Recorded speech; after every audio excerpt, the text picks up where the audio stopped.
Good morning, everybody. I suppose before the election, this will be the last minute. So can I say already, I wish you all the best of luck. For those who are standing again anyway. Got apologies this morning from Melvin, who's sunning himself, which is nice.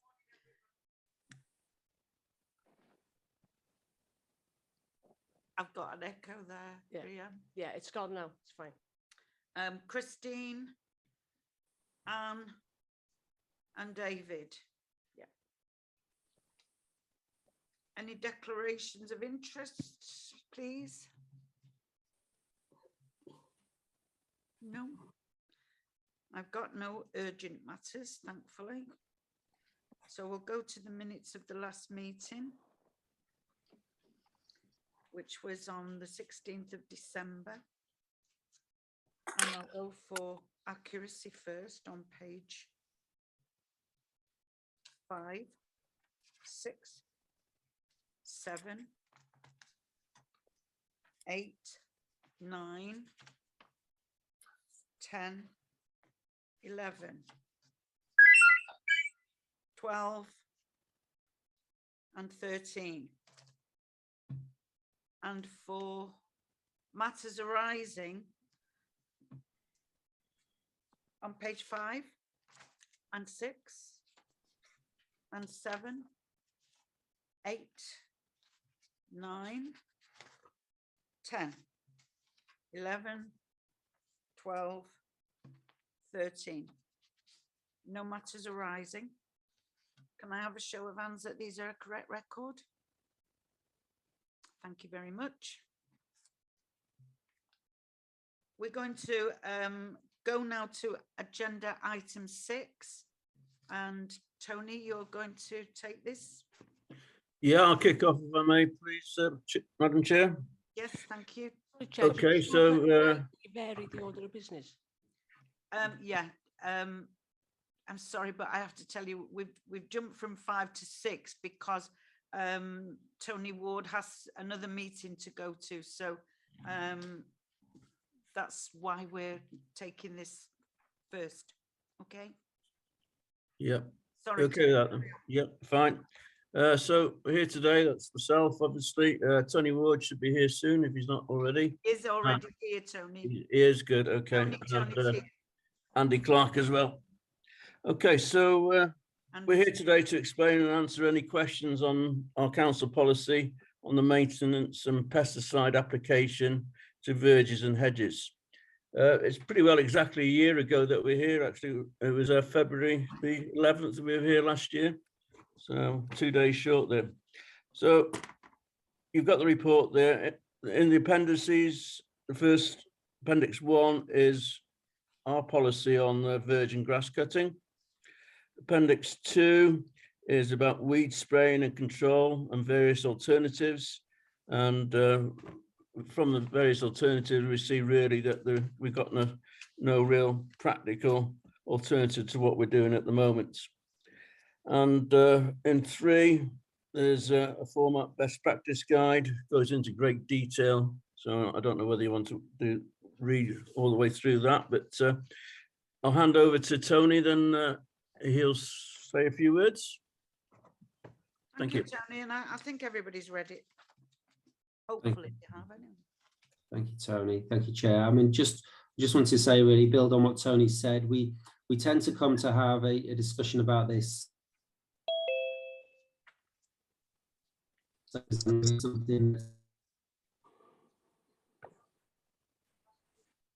Can't hear you, Tony. Tony, just pop your camera off for a minute. So the report itself sets out what our... Better. Thank you.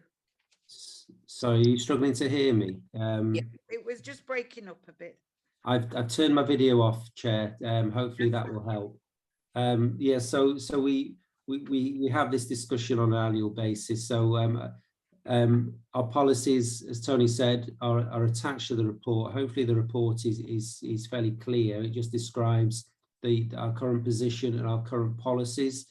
The one thing I would say is that obviously there is a significant link here to the climate change and ecology ambitions that the council have declared between now and 2030. And although we have the current position with our weed spraying treatments, and we don't currently see any viable alternative to doing what we're doing at the moment, that doesn't mean that we're not continuing to look at this, and we will continue to do so over the next, the years to come. And we do have an ambition to be able to move away from the use of these chemicals in future, and we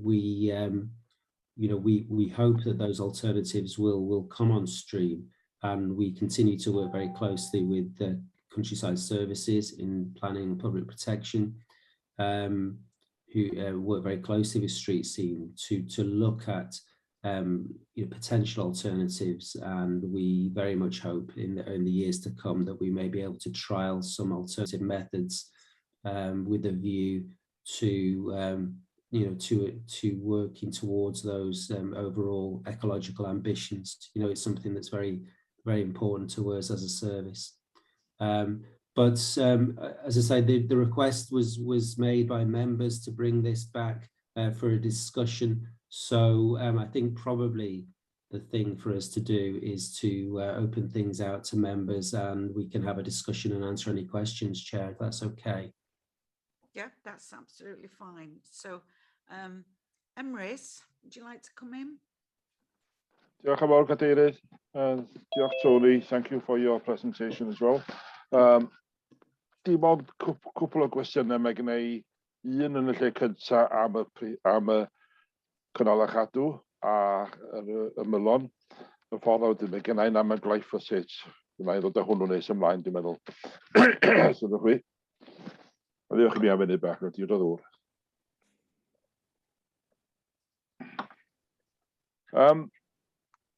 Paragraff 4.1 yn y fersiwn Gymraeg, tudalen 284, lle ydych chi'n deud y brif egwyddor sy'n sylfaen i'r polisi yw bod yn rhaid i ymylon ffyrdd gael ei rheoli sicrhau diogelwch holl ddefnyddwyr ffyrdd. A wedyn mae'n dymlaen bod yn cadabod bod yna mwy a mwy ymylon ffyrdd yn genefin y pwysig ag ati. A hwn ydyn yn cael i'w atodi mewn rhannau eraill yn adroddiad hefyd, yn arbennig yn adroddiad cynhwysfawr. Byddwch chi'n gwybod mae'n debyg, Tony, am y pafin wrth ochr y ffordd rhwng A525 rhwng ffarm Cyntaba a Jericho Lane yn Rhuthun. Dyna chi lwybr hynod o gul, pafin hynod o gul, wedi derbyn nifer o gwynion wedi cael sylw yn y wasg yn ddiweddar iawn, am bod yna unigolyn yn y dre wedi cymryd arno'i hun mwyn gwella y sefyllfa. Ac yn wir yn gwneud gwaith y dylid bod wedi cael ei gwneud gan y cyngor sir ei hun. Mae yna sawl cais wedi wneud am gymorth am yr rhan yma, ac da ni wedi cael gwybod mor ddiweddar a 3 o Awst llynedd nad oes yna ddim arian ar gael mwyn gwella'r sefyllfa. Da ni'n sôn am dorri glaswell yma, da ni'n sôn am gynnal y prif sydd wrth fôn y gwrych, sydd wedi dod dros hanner y pafi mewn rhai mannau. Sydyn iawn ar ôl y sylw'r cwristrwydd, mae'n newyddion wan yn dweud y caiff y gwaith i'w wneud ymhen 6 wythnos. Mae hwn yn peri dryswch i ni fel aelodau lleol. Be ydy'r sefyllfa ynghylch hyn yn gyffredinol ar draws y sir? Ydy sir yn barod i gynnal a chadw nid yn unig yr torri glaswell ag ati, ond hefyd y tir sy'n cynnal y glaswell hwnnw.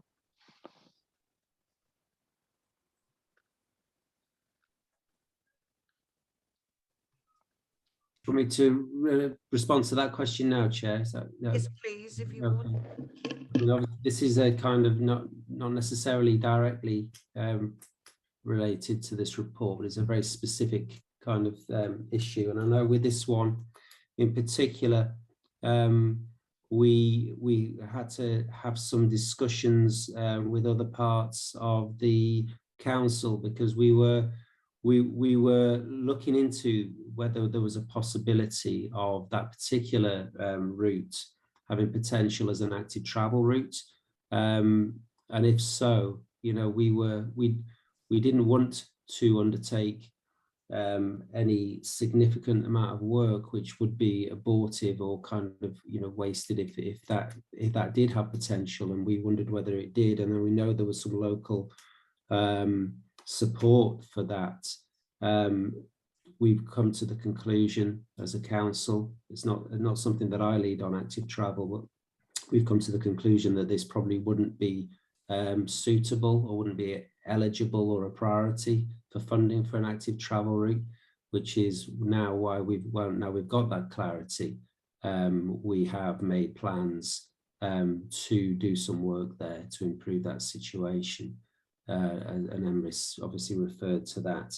The issue we have in relation to generally across the whole county is one that you would probably expect.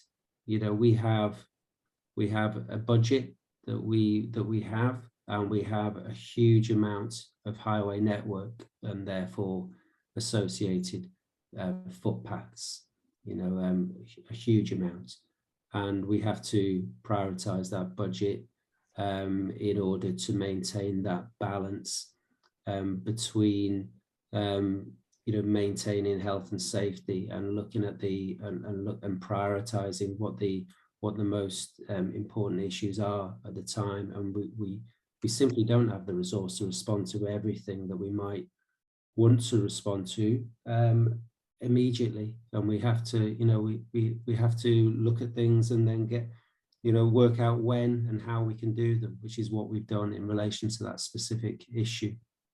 Now, that may have taken longer than people would have liked, and I can understand that. But again, you know, we actually have quite a small resource currently to address these issues across the whole county, and it is a challenge. I think we're doing our best. And as I say, we have got a plan in place to address that specific issue now. I hope that answers the question. Yes, thank you. Emrys, did you want to come back on that?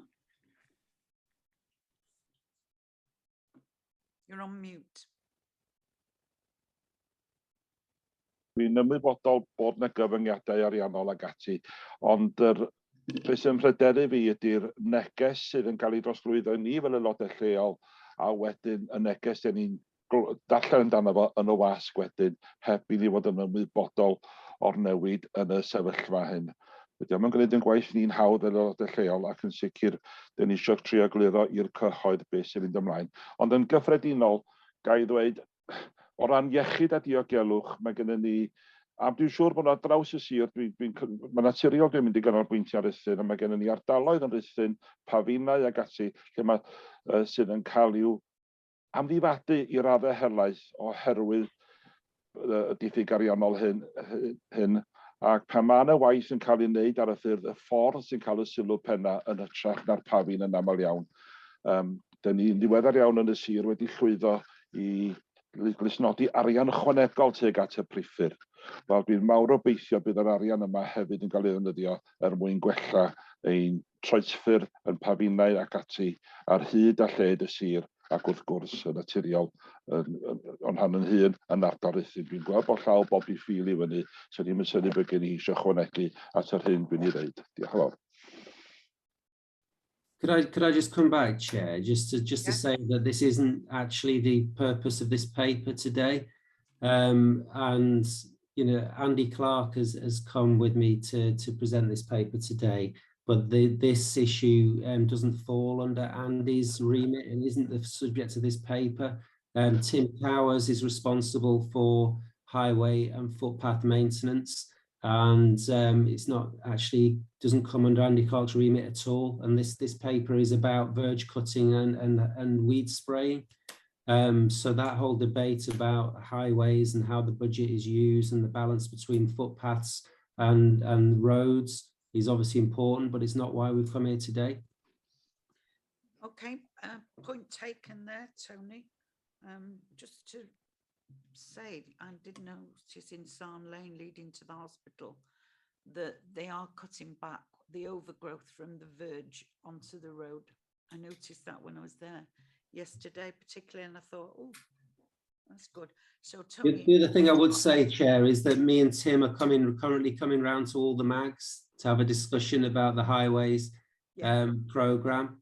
So Emrys, you know, we'll be able to have that discussion in the mag if you like. I take your point about the nature of this meeting. I appreciate that, but I am focusing on 4.1, but it's about safety of users of payments as well. But there we are. We have. I said what I need to say. Thank you. oh, thank you, Emrys. So Bobby, you want to come in on the same? But Well, thank you, Chair. As Emrys has brought it up, I do appreciate, Tony, that this is not strictly speaking the reason for your report today. But I would just like to support Emrys because, yes, it may come to a MAGS meeting, but as you know, MAGS meetings are closed. And this is an open meeting that gives the members a chance to air their views about certain things in the open. And I would just like to support Emrys because we did everything we could. Emrys, myself, and Hugh went to see it with Tim Towers, who said it wasn't worthy of putting in the budget. But it was at the same time that a man, perhaps he shouldn't have been doing it, but he was enjoying it and he was making money for charity. But it did put him in a difficult situation, and it puts local members in a difficult situation.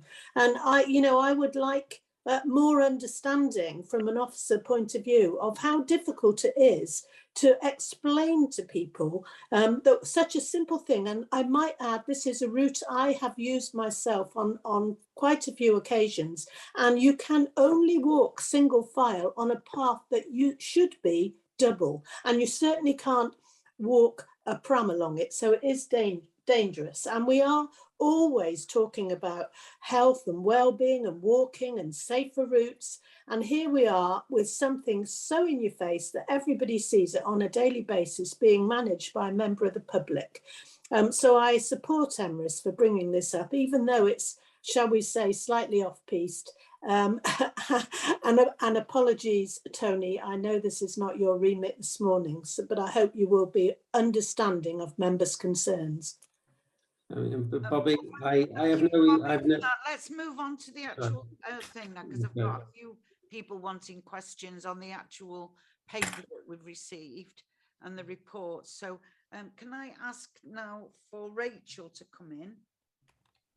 Thank you, Chair. My question was an environmentally sort of aimed question. So to the officer, respective officer, so glyphosates, how do they affect bees? Obviously, as we are classed as a bee-friendly county, and is Denbighshire comfortable with carrying on to use this kind of pesticide?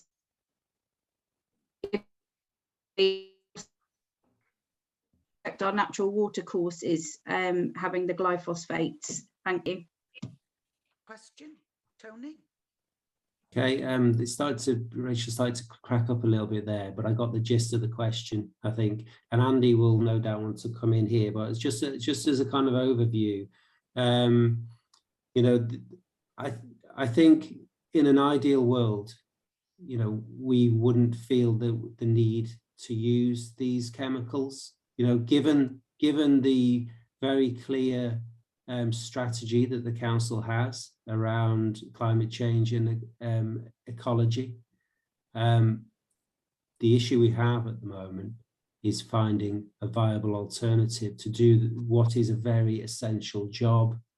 We can't afford not to treat weeds on the network. It would be devastating if we didn't. But at the moment, we're struggling to find a viable alternative that will do that job. So I think when you say, are we comfortable with continuing to do what we're doing? We are comfortable with that on the basis that we need to do that job. And unfortunately, we're not so we're not in a position to do anything different at the moment. We hope that we will be in a position to do so in future. And I think every authority in Wales and the UK would probably say the same. But to say the position is quite difficult at the moment. Andy, is anything you wanted to come in and say around that? Thanks, Tony.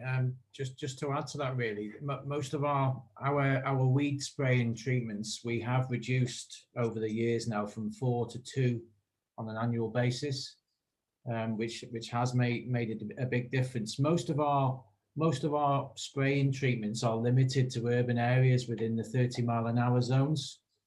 So we're not treating the whole county here. And the concentrations of glyphosate are very strictly governed. It's in the report. I think we're actually using 300 ml per litre, but it's not. They are very small concentrations of glyphosate.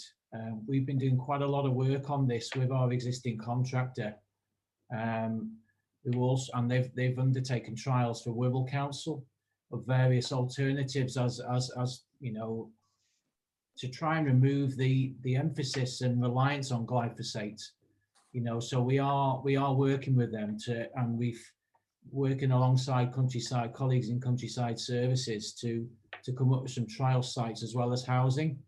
So we are looking at viable alternatives at the moment to try and reduce the need to be using glyphosate on a county-wide basis, really. Thank you. Thank you, Chair. It was just the second part of the question, which was about the natural water courses. How does it affect that? And do you do work with NRW regarding that as well? At the moment, the use of glyphosate is approved. We're not doing anything different to what our neighbouring authorities do at the present moment in time. All our policies and procedures are open to review. And we have had discussions with the NRW in the past in regard to the use of chemicals. And no concerns have been raised at the moment because we are compliant. That's not to say that we should carry on, as Tony has mentioned, that we should carry on doing what we've always done. We are trying to look for other alternatives, and we'll continue with that work at the moment. We are conscious of the point you've made about we do get requests about biodiversity and the effect on bees and other wildlife as well, not just the bees. And we've done a lot of good work with Countryside Services, particularly in regard to the wildflower sites as well, because we're heavily involved with those as well. So as Tony mentioned at the start of the meeting, this all links to the council's climate change and ecological aspirations, really. Thank you, Andy. Okay, Rachel, I'll move on. Thank you, Chair. Thank you, Andy. Thank you. Joan. Oh, thank you, Chair. Mine's a question, obviously, about the weed spraying and coming from the urban area. And I do know how important it is in the rural areas. It seems to be huge problems in the rural areas, but in the urban areas, I and all the members in Brill do have particular problems with the streets and back entries of weeds growing everywhere. I did have an occasion at the end of what I would have called the growing season, September time-ish, last year, to go into a street that I hadn't been in for a few months because of all the issues that were restrictions that were in. And when I went down this particular street, it is Princess Street, Tony, Andy, it was like a garden. The whole street was green, with growth of every kind. It was really quite shocking, and I was really surprised. And I did report it straight away, and it was dealt with, I have to say. But that must have been in and above the contract that had been laid. So, my question is, do we liaise with the street scene officer to identify any problems that are existing in Frill. And I know that we do have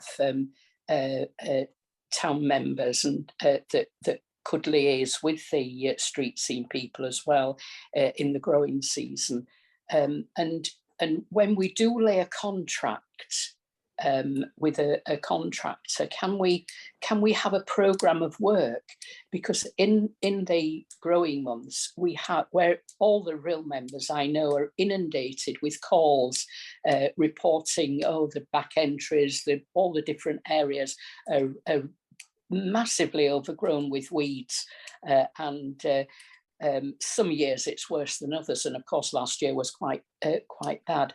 But if we could have some sort of programme where the weeds, the contractor was going to spray, where we could have some influence then in that, if indeed it hadn't been carried out as we quite expected it to be, or if they've just missed it out completely, it would be a way of trying to pick up the areas of need. So I'm just wondering how that can be dealt with, and I do appreciate it might well be coming back to Mags, and that's where we could put a little bit of detail into what perhaps the members do require in their wards. But there we are. Thank you, Chair, and I hope, Tony, you will be able to answer my questions. Thank you. Okay, Joan, I'm going to ask Andy to come in because he is the street scene team, or he manages the street scene team, so he's in a better position to respond to this. But Andy, if you don't mind. Yeah, there's a few things, if I may, there in response, really, Joe. Just in terms of the contract itself, the contract is let through the works unit team, which is part of our service as well. So we work very closely with the street scene managers and the coordinators. Normally, the weed spraying is carried out twice per year at set timescales throughout the year, and we start pretty much from north to south. So we'll start in Prestatyn, work through the Prestatyn Mag, through Will, and then so on to the south of the county. You should have been receiving updates from an officer called Ethan Jones. I'd like to think that our communication is very good. We normally get a programme of works for the weed spraying and the grass cutting, and we try to give as much advance notification as we can to say which areas are due to be done next. So if you're not receiving that, if you can let me know, and I'll make sure we follow up on that. We also do the same for the cyclical maintenance that we carry out in May on the A525 and the A547. To those MAG areas and members where they're obviously relevant, of course. So the communication is already there. Those arrangements are already in place. And in fairness, our contractors that do the work for us are normally very good.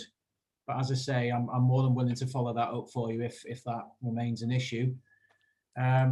In terms of the supervision of the works and the making sure that the quality of the work is of the necessary standard, we do have our street scene coordinators that inspect the areas. That's the reason why we have the advance notification, so that they can follow up behind the contractor. And we do have a supervisor that works very closely with both the grass cutting and the weed spraying contractors. I think in terms of last year, timing, because I've already mentioned we've dropped from 4 to 2 treatments. Timing's really crucial. And last year, we had issues with, it was a lot warmer. The severity of the winter wasn't as bad, and we had a lot of warm and wet weather, which is ideal growing conditions. And what we've done, we've obviously lessons learned on last season. We've already had a pre-contract meeting with the weed spraying contractor, and we've booked our dates already. So we intend to go late April and again in July. Whereas last year, the tail end, the second treatment, it was too late in the year. It was mid to late September, and the weather conditions. We were getting lots of days where we were having to cancel the treatments because you know, it's strictly governed in terms of our health and safety and our risk assessments. And if the wind is too high, or if there's any dampness on the roads, we won't treat. So that did cause a lot of problems towards the end of the season last year. So we've picked up on that this year. We did have it because the growth was a lot more advanced last season. We did have some areas where we did have some issues with, but we were liaising with the contractor to get them to revisit those sites. It should also be noted as well, and you know, just going back to Councillor Rachel Flynn's comment earlier, we are trying to use other equipment in some areas. We've been fortunate to buy some weed ripping equipment, so we have been using them in some areas, and as we've been using them in the alleyways as well, Joan, to good success as well, I must add. We've made such a difference, and we've been working with community organisations as well, and with the police, to some of those areas. Certainly Princess Street was one of those such areas, the alleyways at the back there, which did make a big difference. So I hope that answers all your questions that you raised. Thank you. Yes, it does. But hopefully we will have better results this year. I do thank you, Andy. Some of the work, the weed killing is problematic. I do appreciate that, because it is determined by climate, and if we have got a particularly hot and wet month, they grow in my garden like fury. So I do understand the problems that we've got, but we've got contractors that are out there doing a good job mainly, but some of the areas are certainly neglected, and thank you for picking them up. I do appreciate it.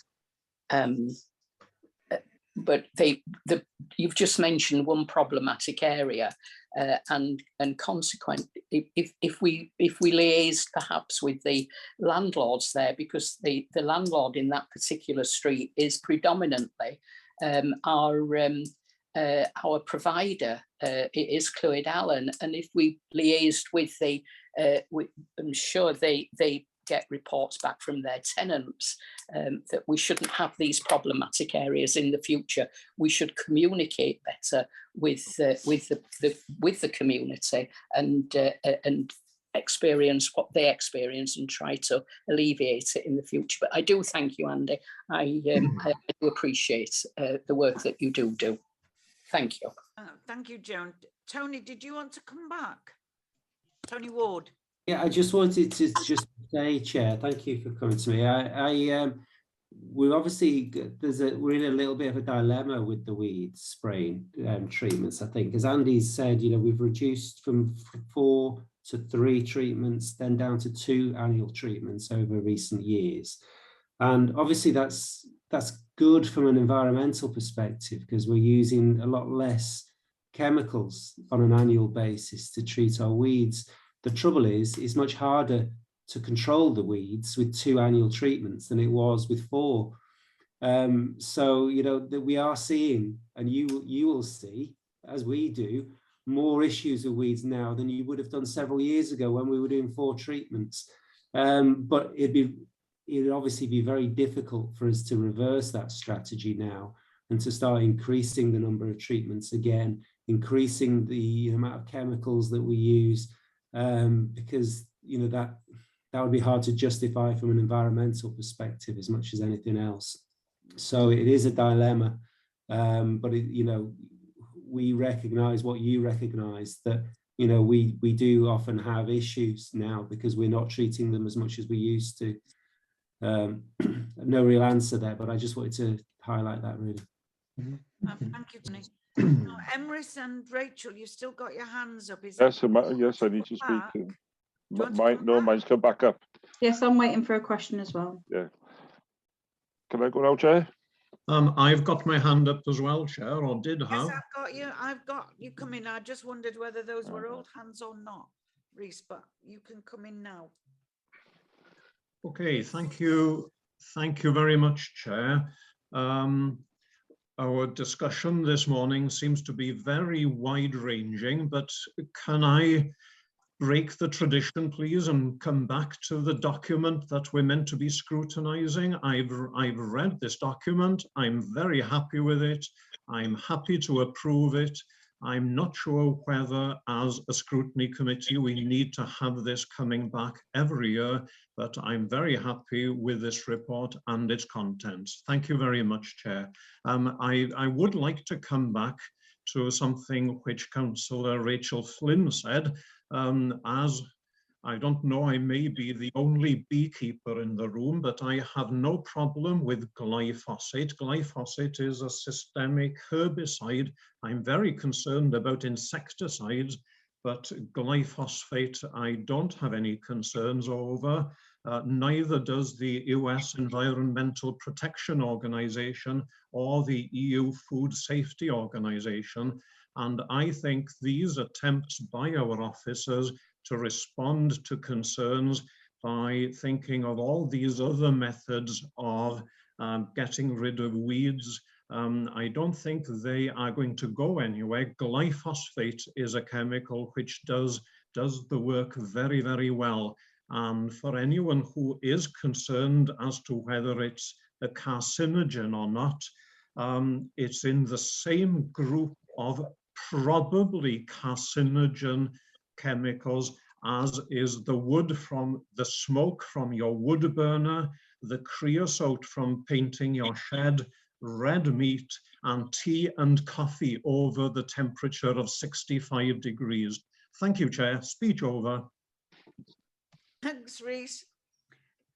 Are we then to expect a nice jar of honey next time we all meet? Well, it would be very nice, wouldn't it, Group? Absolutely. Yeah. Well, Rhys. Yeah. Yeah, the price has gone sky high this year, Chair. Oh, local honey, couldn't beat it. Thank you. Emrys, did you say you wanted? I did, yes. I must admit after hearing Rhys now. Just, you know, quickly, please. Yes, it will be after hearing Rhys now. I'm not sure whether. Yeah, I'm not sure how useful this question is going to be, but I'm going to try in any case. Glyphosate, yes, I'm having representation from people wondering why we are using it. There are alternatives, I believe, including salt and vinegar, and not of the crisp variety. I'm just asking, can the council not be selective in its use of chemicals in order to eradicate or control weeds, especially in parklands, etc., where last year there was weed spraying around the foot of trees, for example, in the parkland, where dogs are at the moment allowed to run freely. And as we know, animals do go there. I don't know enough whether it's dangerous for animals to use. I think there's a warning on the can of Roundup for the first 24 hours, but in any case, that's beside the point.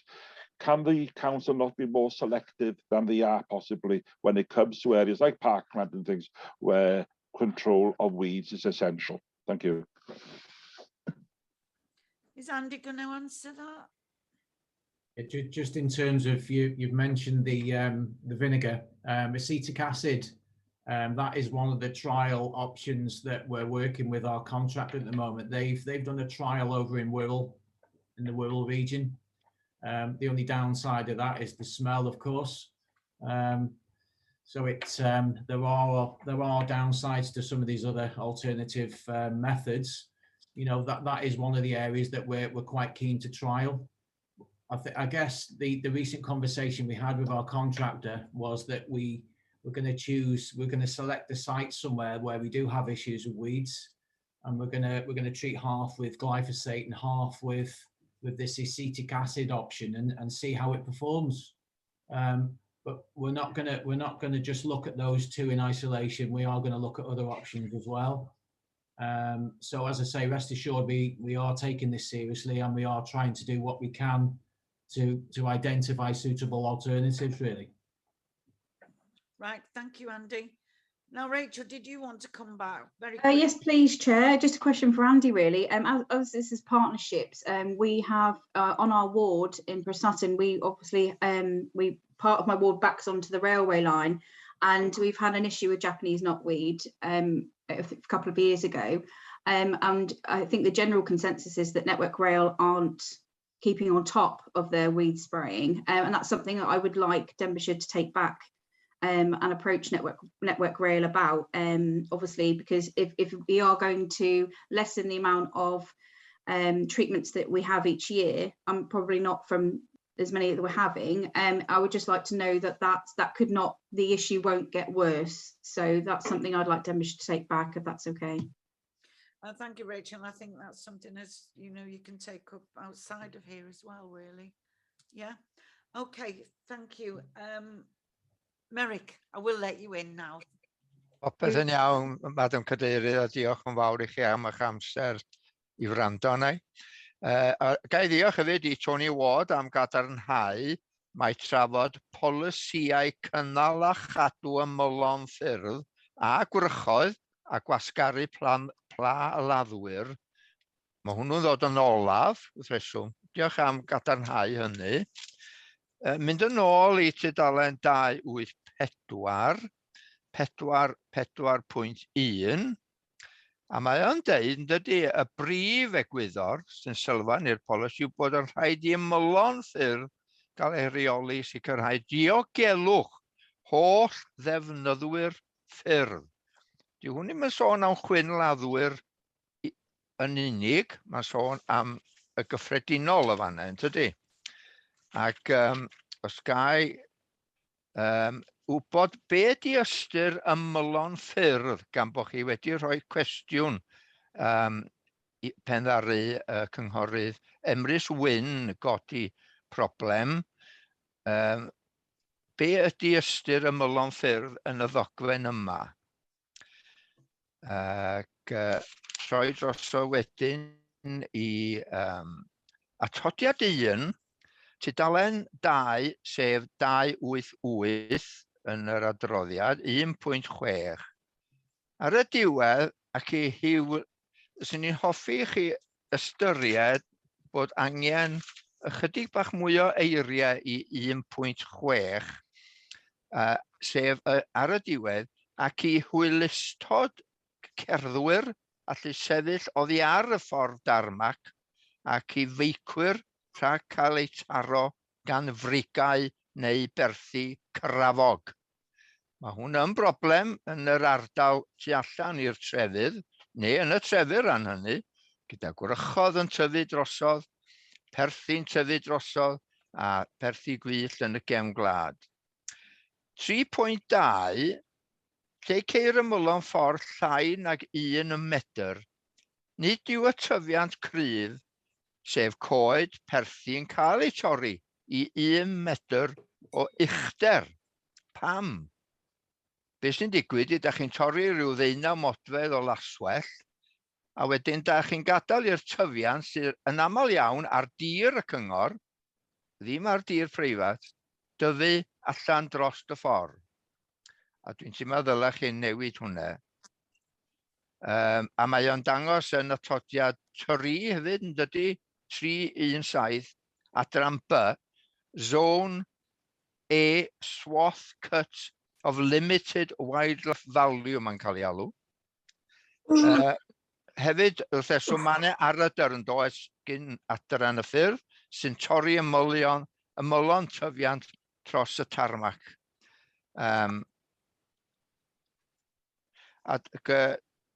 Diolch i chi, Tony, achos dwi'm yn gwybod lle arall i drafod y pethau yma, ond o dan y polisi yma. Ond i bai bod gennych chi polisi gwahanol wrth reswm i drafod palmenti ag yn y blaen. Diolch yn fawr. Thank you, Merrick. Who's going to reply? Yeah, do you want me to come in, try and answer some of those?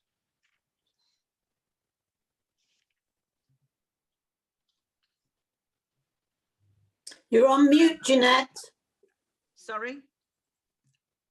If Tony, you want to come in first? Yeah, no, I was going to ask Andy if he wanted to respond first, and I'll see if there's anything I need to pick up after. That's okay. Oh. Okay, there's a few things there, Eric. I hope I can try and cover them all. just in terms of the hedges, first of all, a lot of the council-owned hedges are cut within the existing contract. I think we've discussed this before, where we have issues with hedges that are owned by that is obviously the landowner's responsibility. We as a council can certainly be involved in that process to follow those concerns up, as we've done in the past. I think the recent meeting we had, I think it was the MAG meeting where this came up. You know, we are trying to be proactive as much as we can, and we have got officers following up any specific concerns that members raise, and we will certainly contact those landowners to resolve these issues.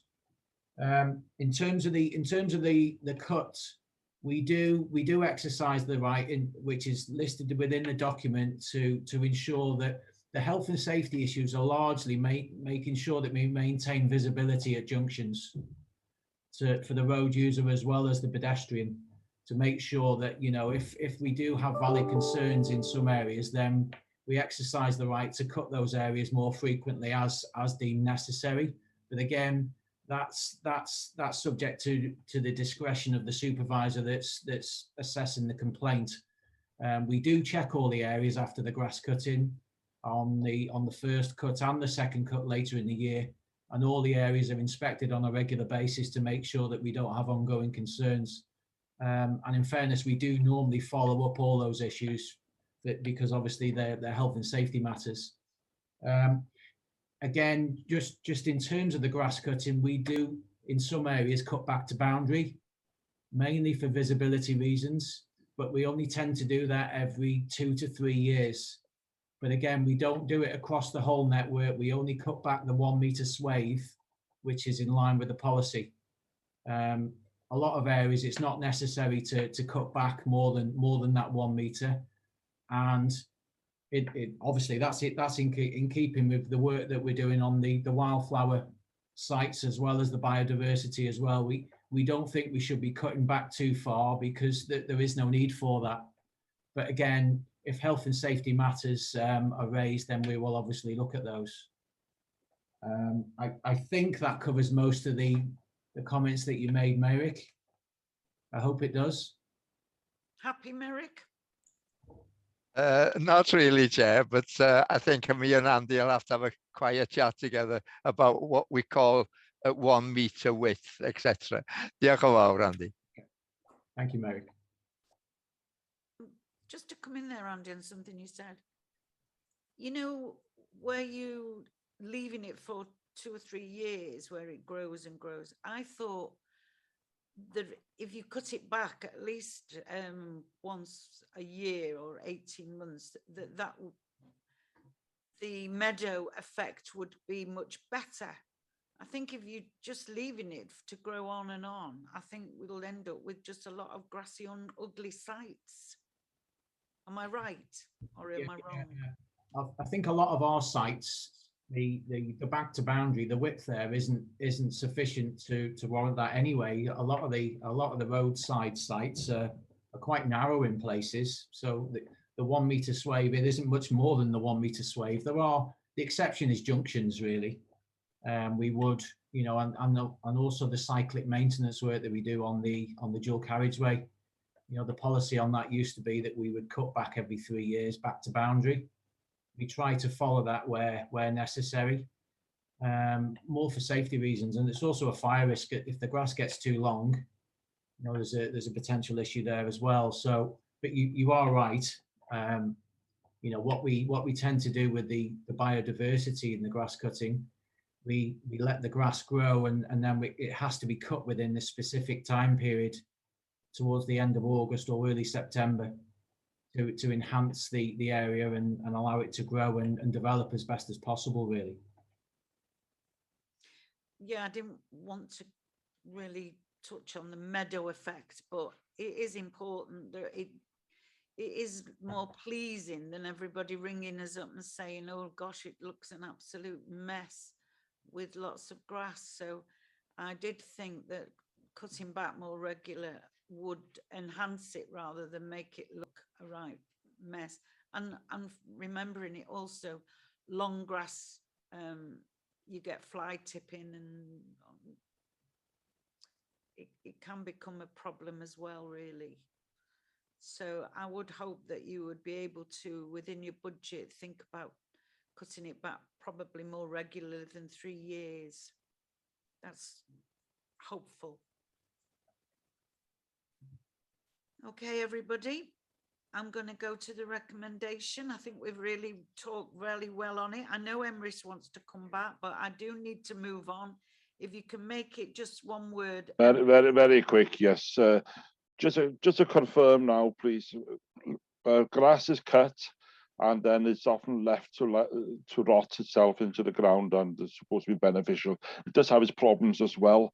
Can I confirm that I've read it correctly, that cut and collect will become more of the usual practice from now on to enable the other wild plants to flourish within these areas which are cut?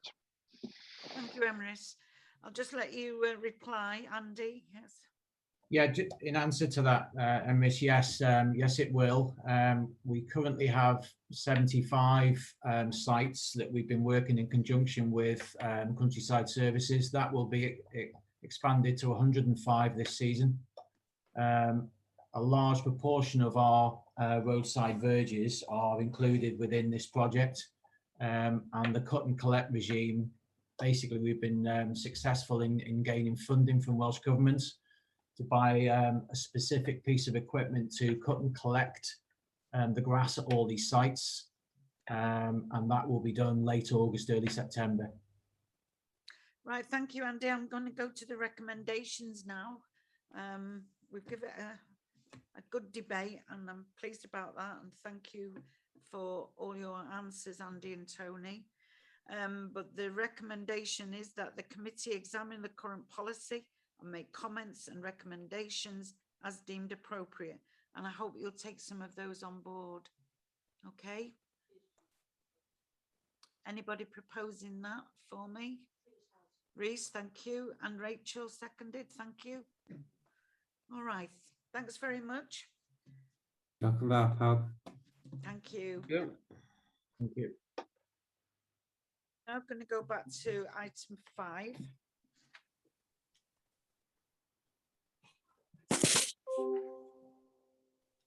And Bobby's here. Is Anne Lloyd with us? Bobby, you're here. Is Anne Lloyd? Yeah, I'm here. Yeah. I'm not sure. I know Nicola's here. I'm not quite sure. It could be Catherine, Rhiann. It could be Anne Lloyd. I'm honestly not sure who's here, but I know Nicola's here. I'm just seeing yourself then. And, okay. Nicola. So I can kick it off for you.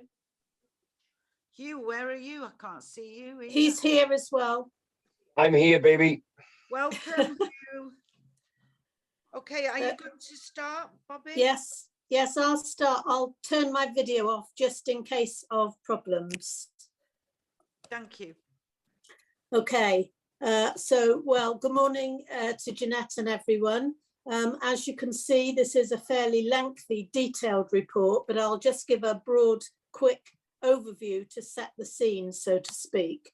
The Social Services and Wellbeing Act, which I'm sure you're sick to death of hearing about, 2014, placed a duty on local authorities and health boards to develop a joint assessment for the care and support needs of regional population across Wales. This is done on a 5-yearly basis, and our last one was 2017. The North Wales Population Needs Assessment has been produced by the North Wales Regional Partnership Board and was a joint exercise of the 6 local authorities, BCU Health Board and Public Health Wales. As you will see, the Regional Population Needs Assessment has been split into various thematic chapters, including children, young people, older people, etc. I won't go into them all. Attached in the Appendix 2 are the Denbighshire priorities, which will be included in the final version. The population needs assessment aims to improve our understanding of the population across North Wales and how their needs will evolve and change over the coming years. As you see, this has been an expansive piece of work undertaken to understand and take in the views of the population. There has been a wide-ranging consultation with organisations, partners, and around 350 individual people who all took part in a regional survey. The feedback received has informed the 2022 population needs assessment, which comprises information about the care and support needs of people in North Wales and the support needs of carers. This is a draft for your consideration, but as it is often the case with Welsh Government, the timescale is pretty tight. It has been discussed at length in the RPB and is currently being taken through the other 5 North Wales local authorities and the Health Board. The report then has to be signed off by the Regional Partnership Board before going to Welsh Government by the end of March. And I must, before I finish, say thank you to everyone involved. This indeed has been an extensive piece of work. And we would welcome any queries or questions. And I'm not quite sure who's here, but you know, if it's Nicola and me, it's Nicola and me, but there might be others.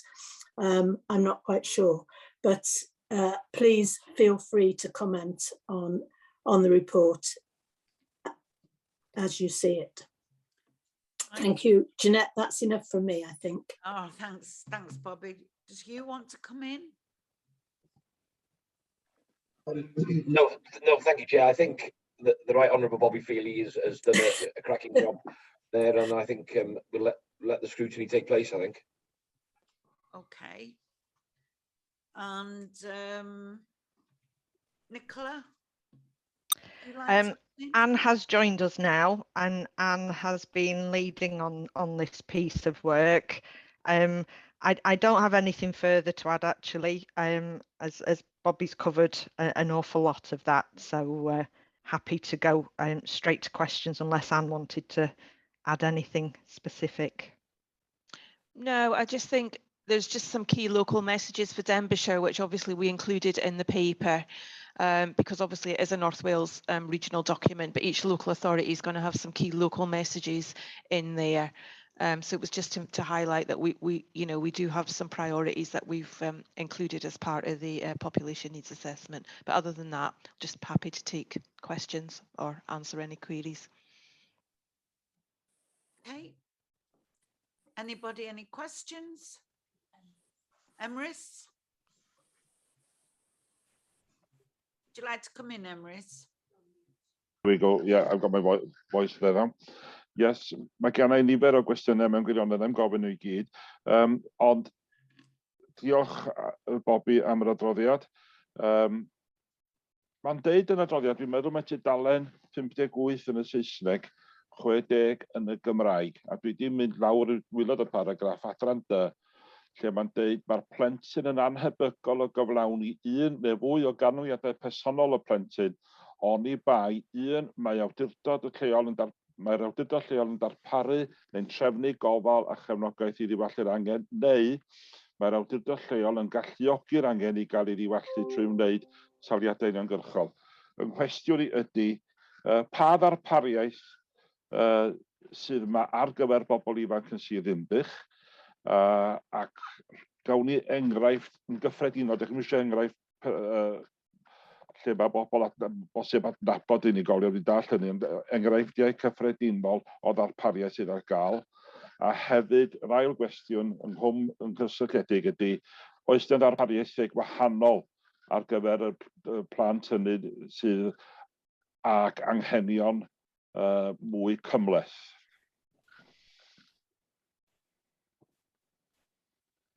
Okay, I'll take that question because Anne's from adults, and Rhiann will be joining us at full council when this attends full council. Nicola, James is here, sorry. Oh, is James there? Yeah. Oh, he is.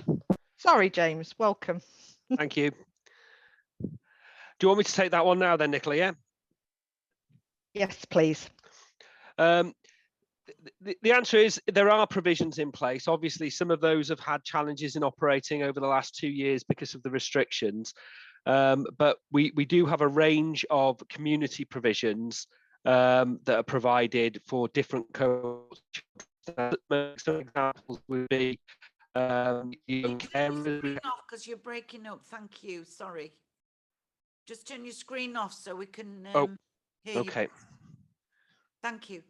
Sorry, I'll say that again. We do have provision for different cohorts of children with different needs. So some examples of the cohorts of children that we have would be young carers, children with disabilities and complex needs, and of course different age groups of children as well.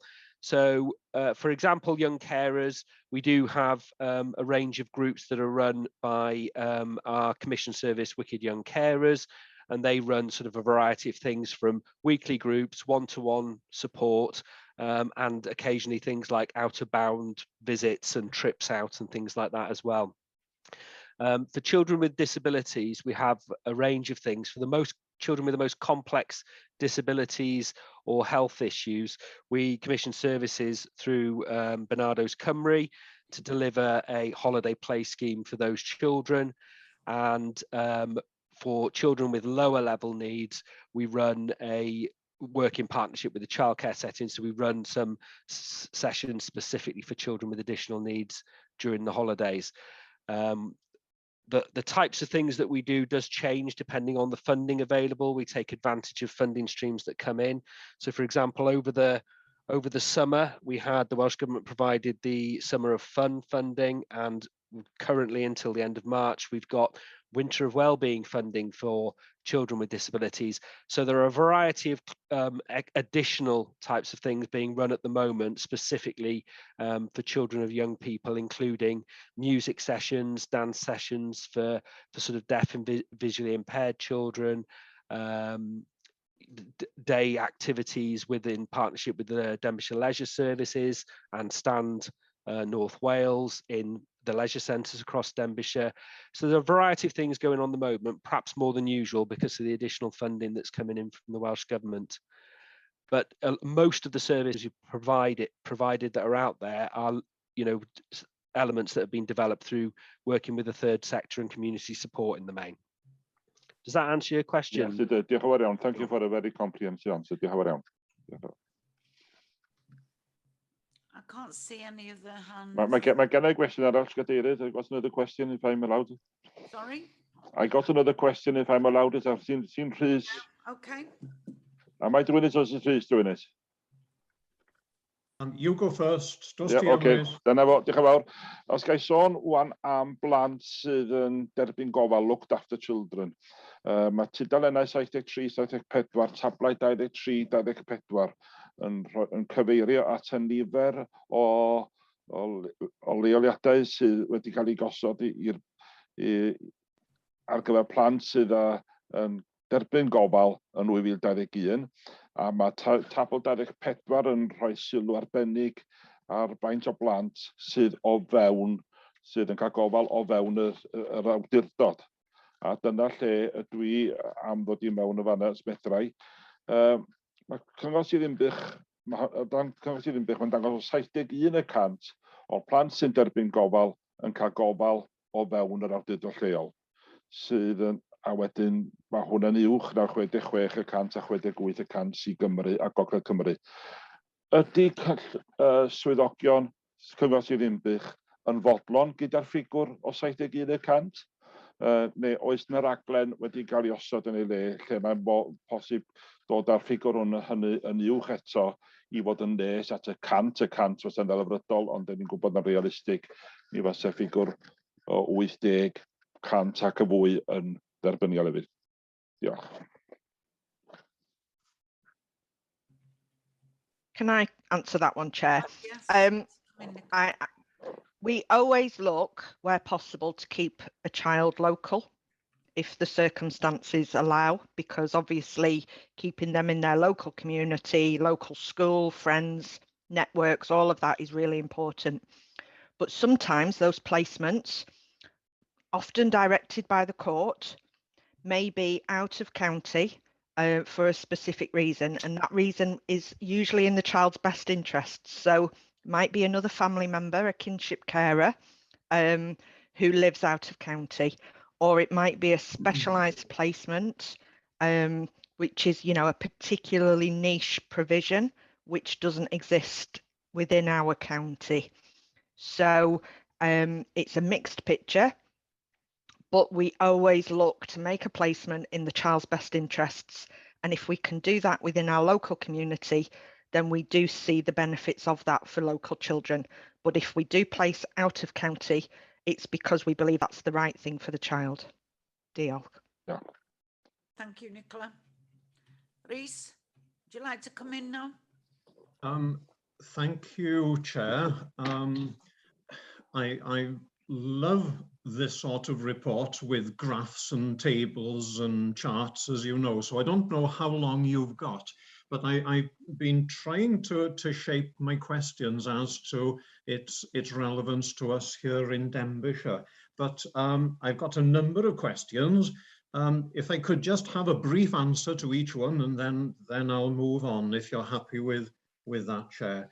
I'm looking at page 36 at table 1 there. Adults at risk by local authority areas. And it's just a very general question to start off with. It's always interesting with data whether there's been an actual increase in something or a decrease, or whether it's a more efficient way of collecting data. So is there a view on that? We can see that the number of adults at risk has increased in, I think, all local authority areas. Is that because of better data collection, or is there, as we suspect, an increase? Thank you. I don't know who I'll wants to answer that one.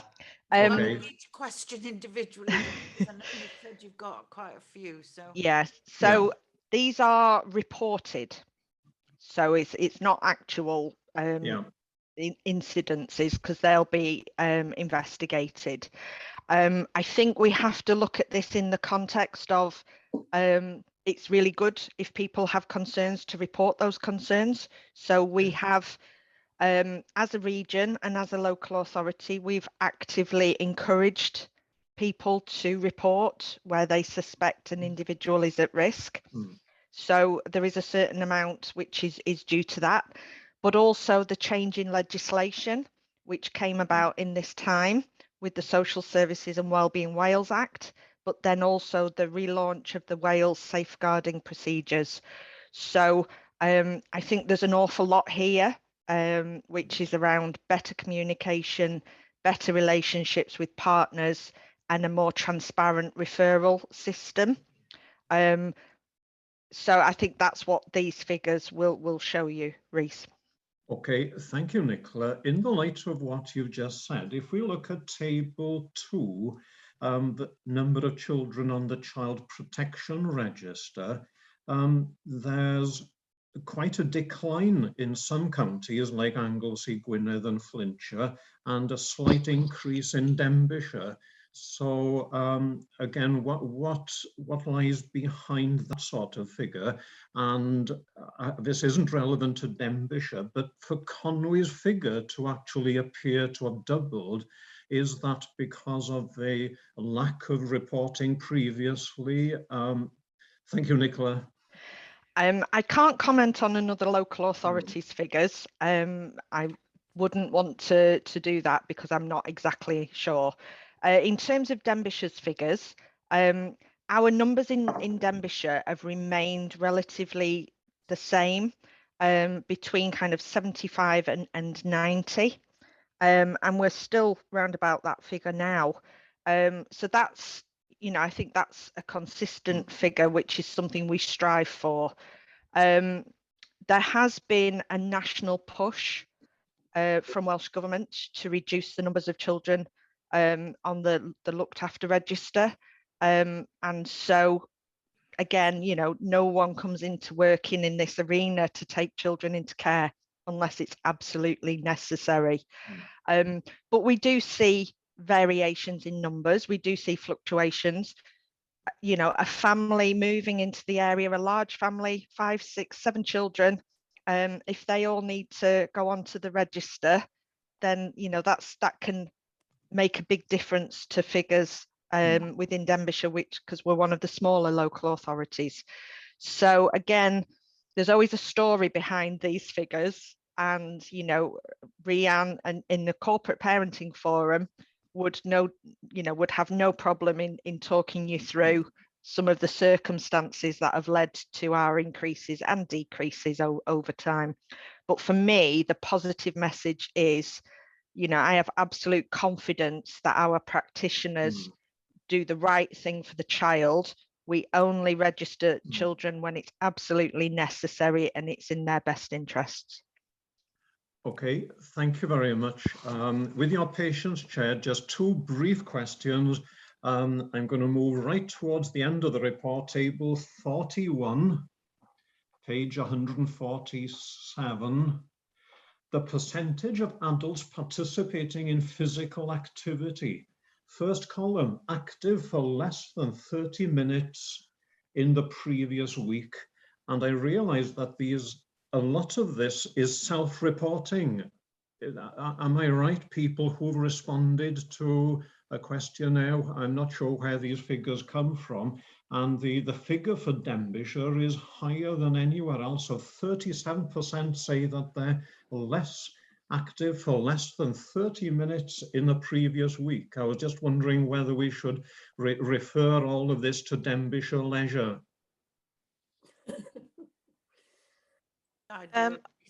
I think some of these figures have come from health. So health have had input to some of these figures. So I would have thought, it sounds like it's been done on the basis of a survey, but I can get that checked out for definite to see where the figures come from. But I know some of the health related figures have come for BCU on some of their statistics. So, but I can get that checked and we can confirm exactly where the figures came from. Okay, I mean, it's a serious question. I was just quite surprised that the figure was so high. But if you go on to table 42, I was very pleased to see that we've got more teetotal people in Denbighshire than any other county. Right. Okay. Denbighshire 35% report as not drinking alcohol. There we are. I'm just showing that I've read this, and I'm very interested in data, but I'm quite puzzled as to the sources of some of this data and what it's actually showing.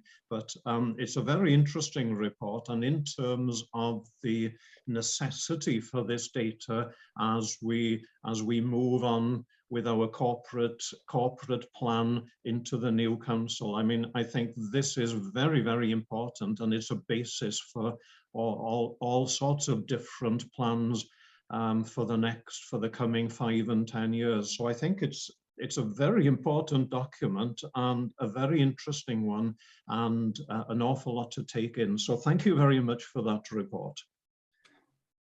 Thank you, Chair. I agree with you. It's a really in-depth report, and it covers everything that we want to see, doesn't it? I mean, and it is, I enjoyed reading it, to be honest, because it highlighted things that I hadn't really thought about. So I'm sure, Rhys, I knew you would have read it thoroughly, as all of us would have. And I'd like to bring Joan in now.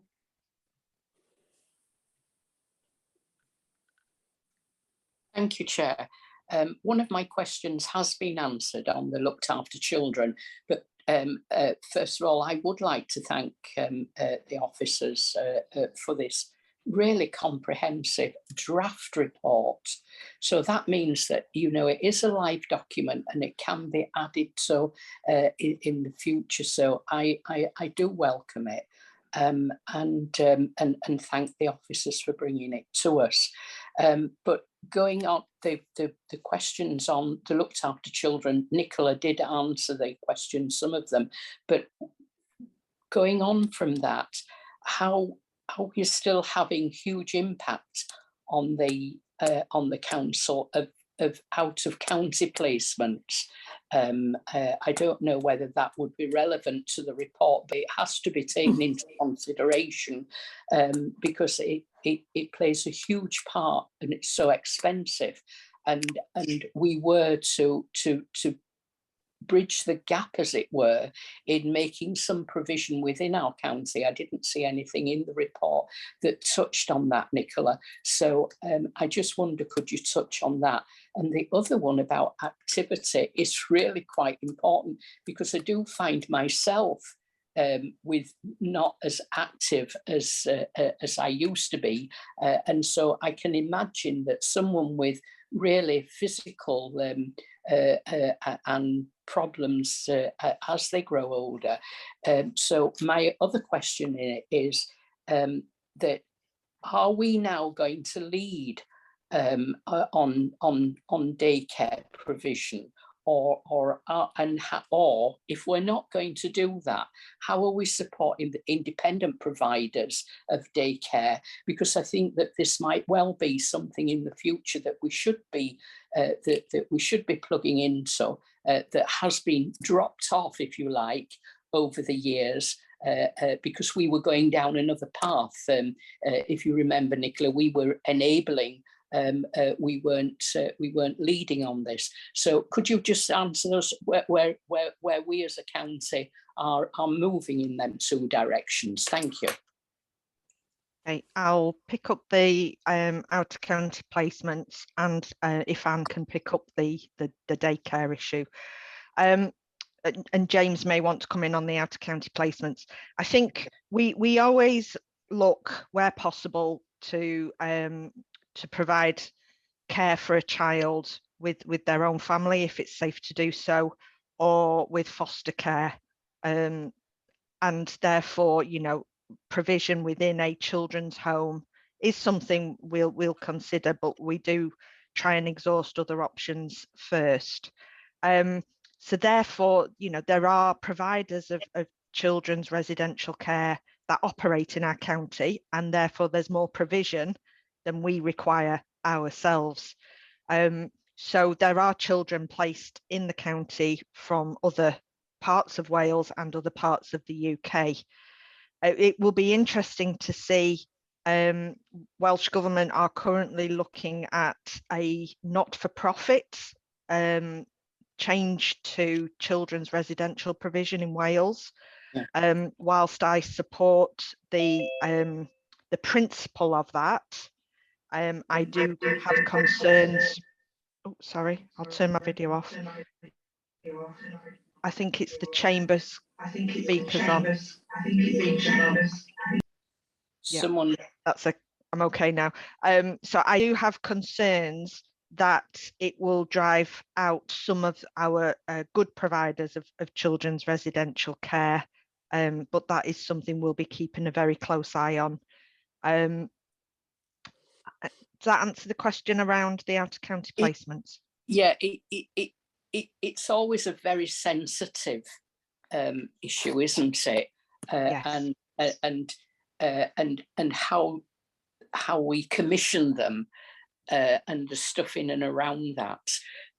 So I'm always very mindful that when we commission a place, if indeed a child is in our care, and we commission an outside placement, out of county placement, that is, for their immediate needs, I'm always mindful of the cost, because do we still have to pay for their placement in county, even though we're sending them out of county for their own safety for a while? Have I made sense there, Nicola? I know what I'm trying to say. Yes. I don't think we double pay, because you know, we pay for a placement that a child is at, but then obviously, you know, there will be support for the family who remain here, or you know, there'll be circumstances that each individual case would need to consider. One of the things that you will all be aware of, I hope, is the development within BRYS, yes, which is a residential assessment unit.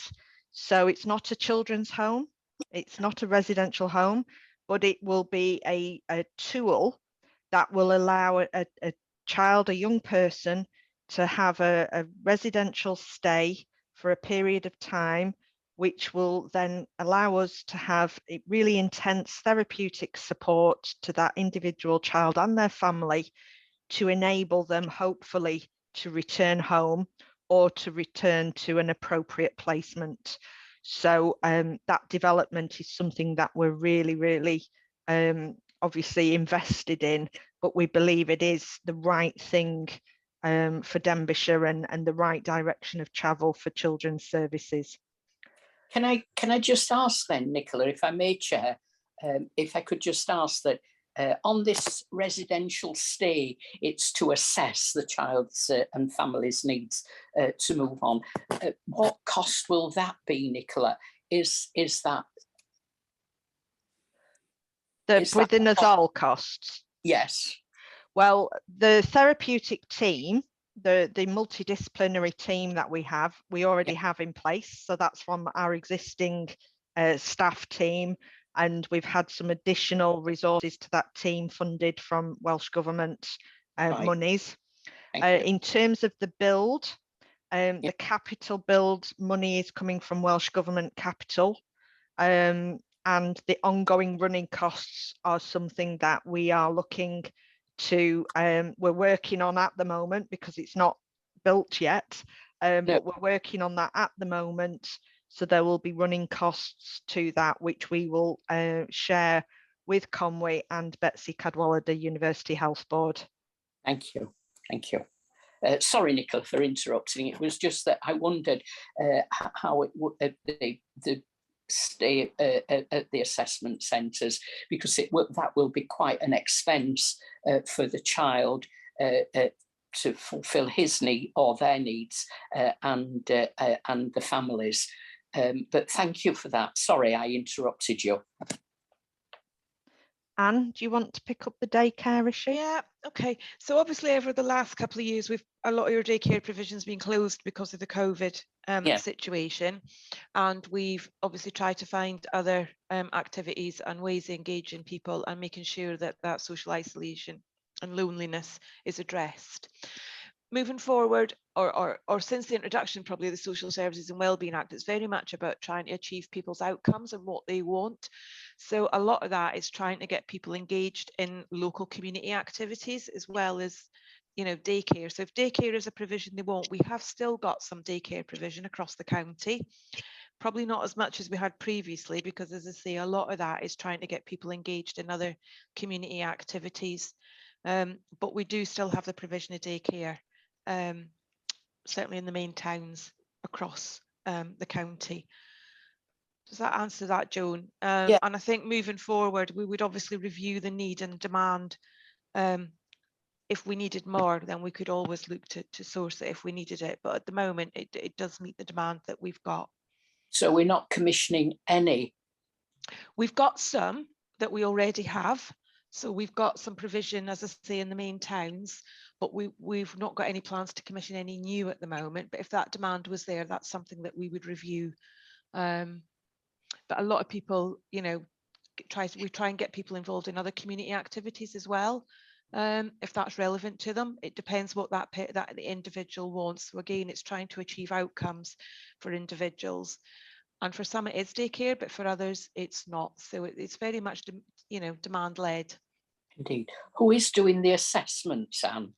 So when we meet, when individuals come into social services, we have social workers and occupational therapists who do assessments at that front end to determine what provision people need, and that is reviewed ongoing. You know, we do ongoing reviews with people.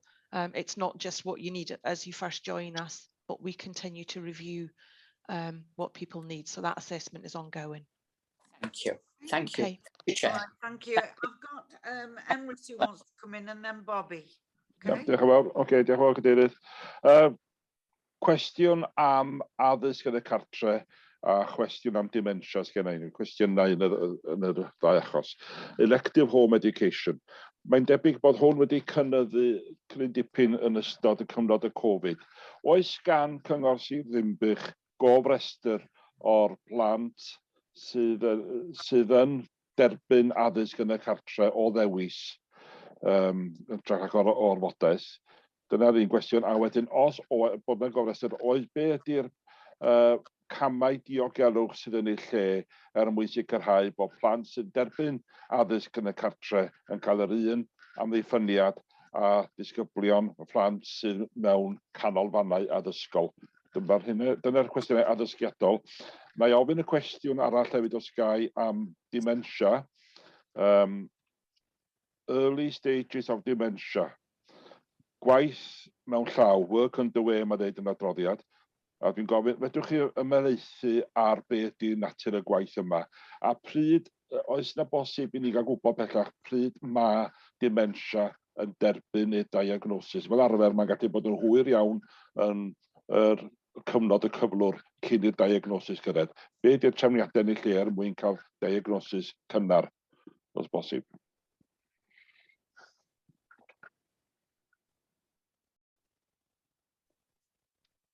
Do you want me to pick up the elective home education question? We do keep a sort of a list of children where the parents have decided they want to home educate their children, and so we do have a running list of those children that are being educated that way, and that's primarily due to the statutory duty that parents have to educate their children and allow their children to access education or provide it by another means.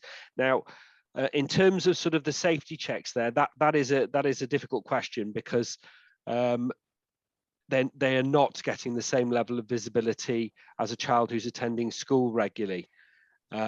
So I'm not 100% clear on how we manage that in education, but I know that it's been an area that's been developing because of previous child practice reviews have identified that as an issue.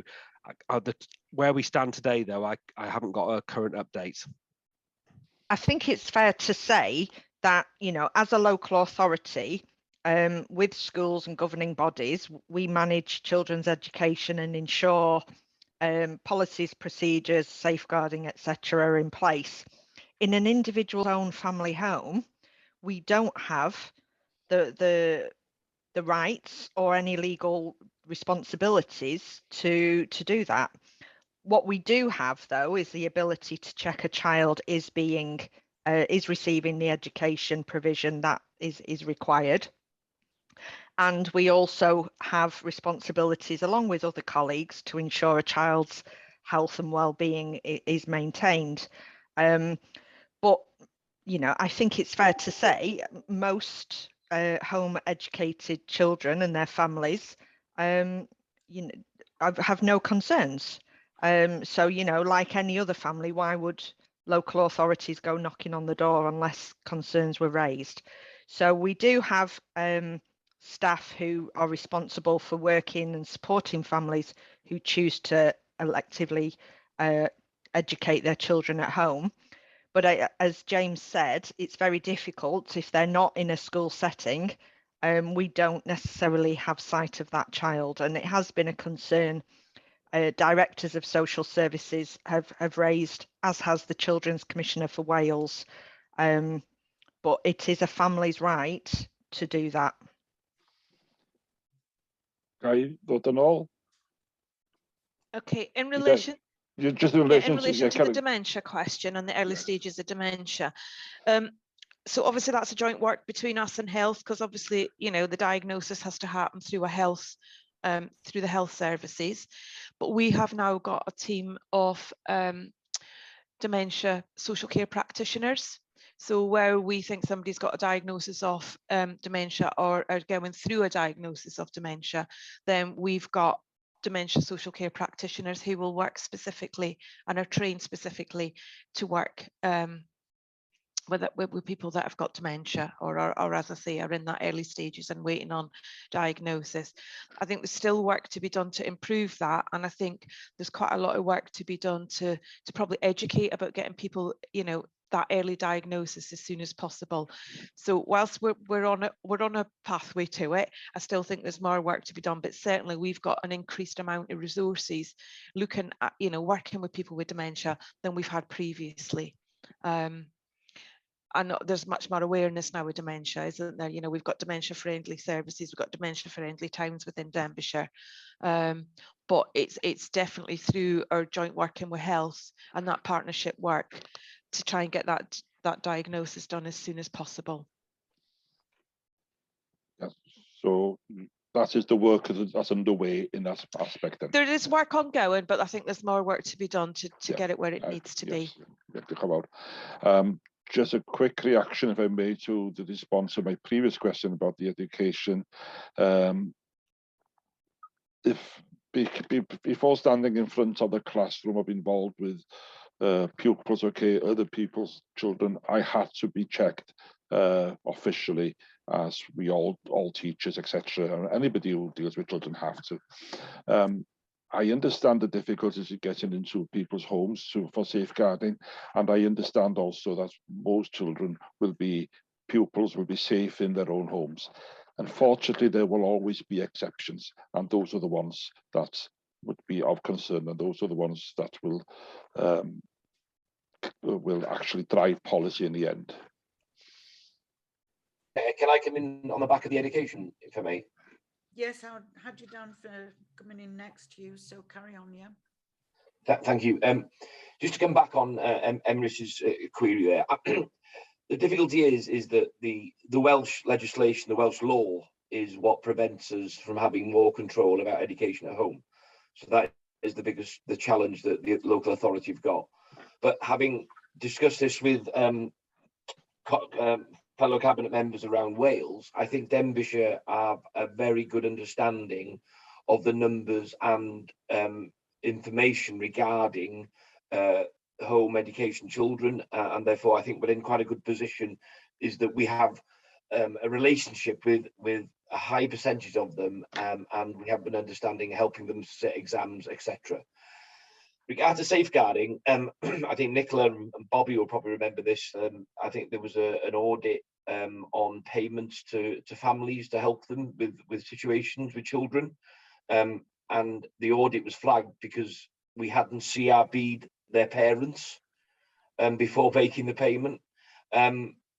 Well, you know, I think the assurance around in Denbighshire is that we have a very good children's service. We have a very good referral relationship, and that from the educational side of schools and also the public.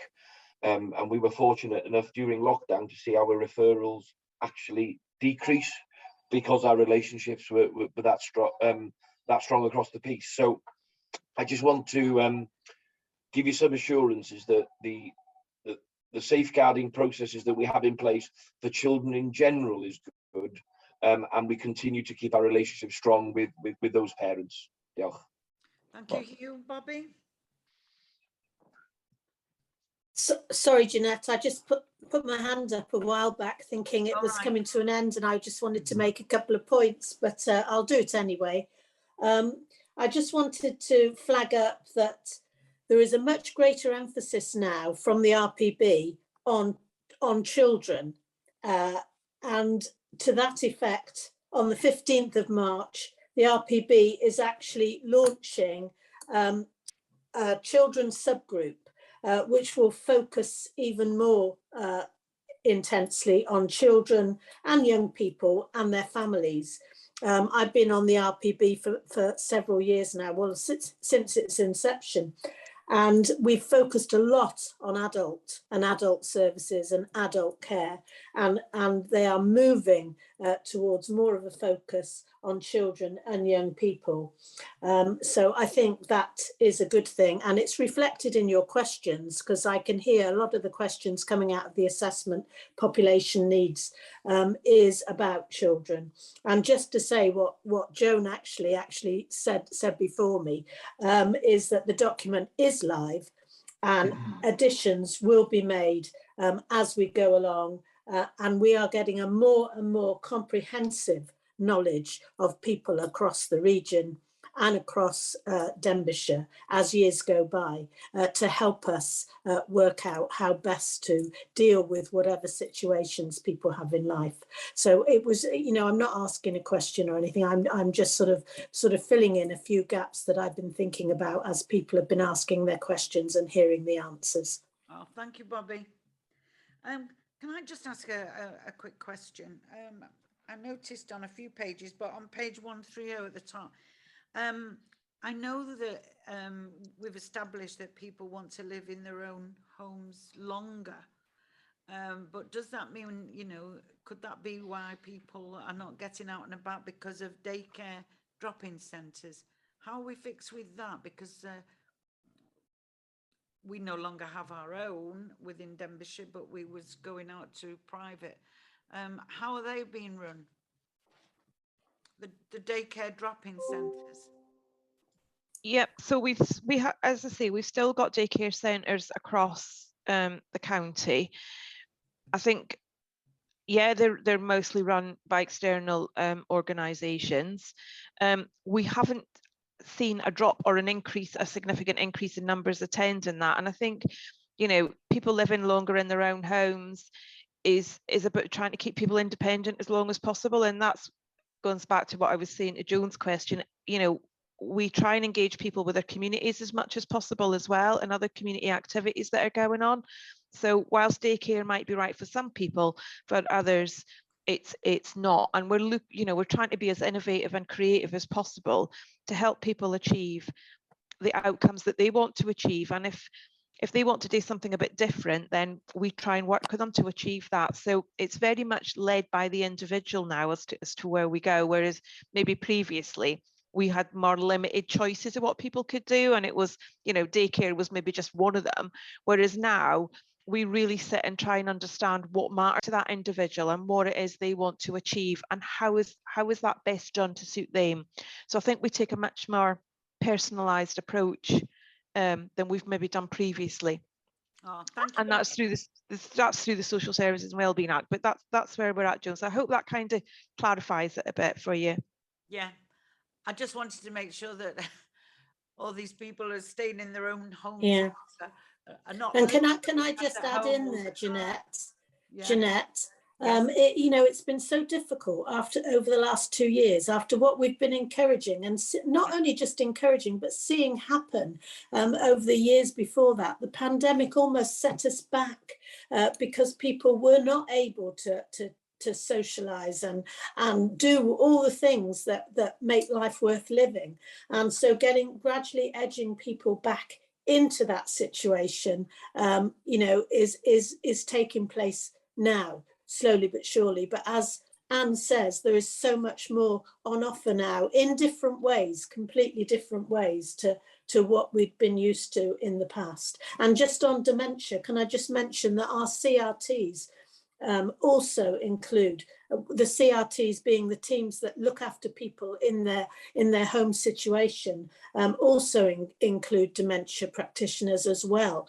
And as you all know, we've had lots of trouble recruiting over the past couple of years, and we are short of staff. But when it was all set up and going, it was really working so well. And I hope that before long we'll be back in that situation again. Oh, that's good news, Bobby. Thank you. Anybody else? All questions asked? Okay, thank you. So we can go now to the recommendations on page 15. And the recommendations: to discuss, comment and recommend the publishing of the North Wales Regional Population Needs Assessment. And I think, for one, it's very in-depth, and I'm really pleased with this report. So thank you for those who've contributed. Can I have a proposer? Thank you. Seconder? Rhys? Thank you very much. Everybody happy with that? Just raise your hands. Right, Thanks very much. So now we go over to Rhian.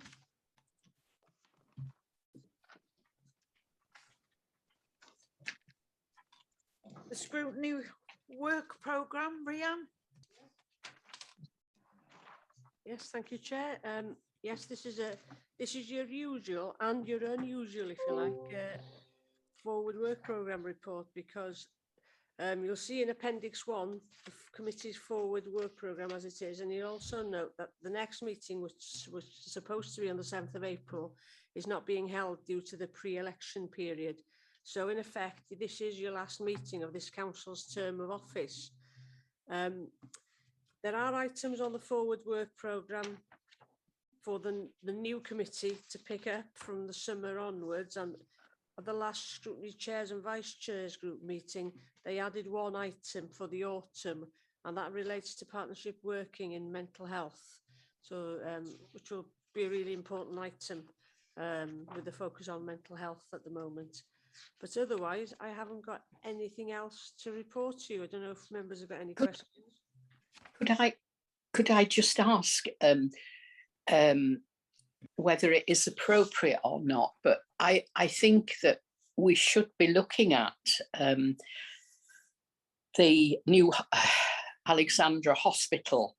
It's been 7 years now in the making, if you like. This is we are going into the 8th year, and we don't seem to have moved forward very much at all. We've been told the money was there. We're just waiting for a business plan. We're just waiting, whatever stage we get at, we're always waiting for something.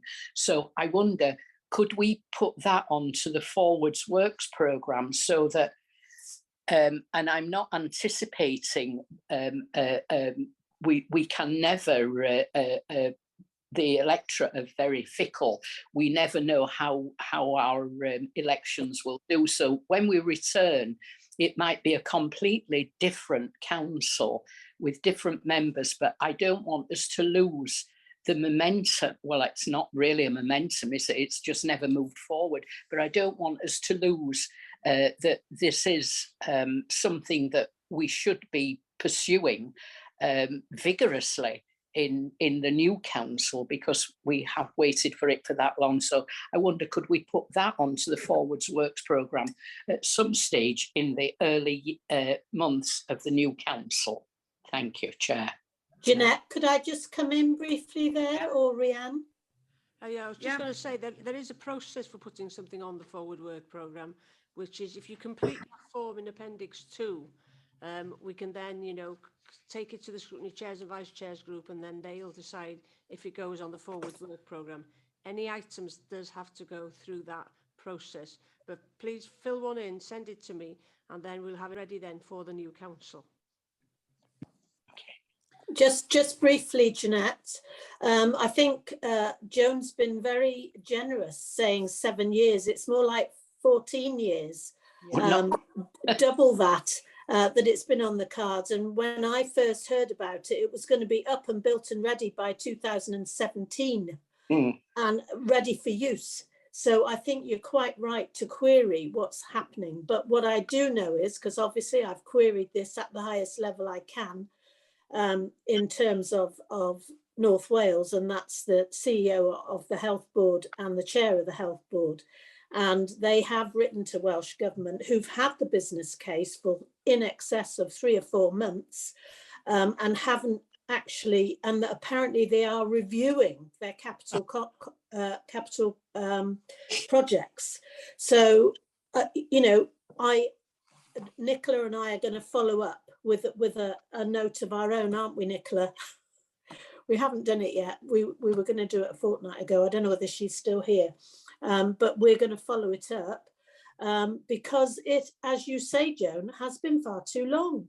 And we want to know what the hold up is. But it is definitely in Welsh Government. And can I say, I miss Anne Jones, because we could have nagged her, and we haven't got Anne to nag. And I did try Geraint, but you know, I didn't get any much of a response. So that's in brackets and probably shouldn't have said it really. That's naughty of me. But she was someone we could contact on things like this. Anyway, so it's cross fingers and watch this space, and you're quite right to try and get it on the work programme. Thank you. I am being generous because I'm only going back to when we were told it was really on the cards and it was going to happen, and that I think we're going into the 8th year of that, and that was when we were told the money was there, it was on the works programme, and there had been a business plan submitted to Welsh Government, and that was 7 years ago. All the other years that we anticipated that we're going to get a replacement hospital was, we talked about it for a long time, but the money was dedicated to this scheme, and the Welsh Government was signed up to it. So it really is frustrating, isn't it? If they're going to pull the plugs, I'd rather them say that they're going to pull the plugs, you know, rather than just have it hanging on and people waiting and saying it's going to happen. So I thank you for that, Bobby, and hope you do keep pushing along and trying to get a determination from the government. As long as I'm here, I'll keep nagging. Thank you. Thank you. Thank you, Chair. Thanks, Joan, and thanks, Bobby. I'm sure you will be doing your best. I know over the years you've been campaigning for it, and it's got to be said in our minutes of many meetings we've had of partnership scrutiny, we've had Betsy Cadwallader come and promises everything, and it's just not happened. So good luck with that. And Joan, if you want me to fill in a form on your behalf while I'm here, oh, that would be good. I can Please. do that. Would you? That today, would be kind. and sign it in your name. That would be kind. Thank you. Okay. Don't put any money down, will you? We'll hopefully on the conclusion of business, I don't think there's anything more we can do today. Yeah, I can't see any hands up for anybody else wanting to have any feedback. Chair, can I just come in? Nicola, you can come in. I just wanted to say from CET and from officers, it's been an excellent scrutiny committee during this term. I think we've had some excellent debates and discussions. As a committee, you've challenged officers, held officers to account appropriately, but really pursued the right and proper issues. So from officers, I'd like to thank you as chair and also all of the committee for the scrutiny. Diolch. Oh, thanks very much, Nicola. Hear, hear. And likewise, I'd like to thank all the members of this committee for the support they've actually given to scrutinising lots of issues, and particularly for supporting me personally. And I'm very grateful for that. So thanks very much. And I wish you all the best in the elections and hope to see all of you back next term, should we say. Merrick, I know you want to come in. Can you make it very briefly? Iawn, Madam Cadeirydd, a diolch yn fawr am y cyfle. Gai ddiolch i chi am eich rhwyddineb yn gadael mi ddod i mewn mor aml mewn llawer o bwyllgored wedi dod i wrando arnyn nhw, a dwi'n diolch i chi am hynny. Tybed fasa y grŵp llafur yn gallu rhoi pwysau ar Llywodraeth Llafur De Cymru i fedru cael wybodaeth ag arian ynglyn â Alexandra. Mae wedi llusgo ymlaen, a da ni wedi cael addewidion gwych, ond da ni'n mynd dim. Diolch i Cynghorydd Butterfield am ei godio. Diolch yn fawr. Thank you, Merrick. Thanks again, everybody, and all the best for now. But we'll now. Okay, diolch yn fawr. Thank you. Bye. Bye, everyone.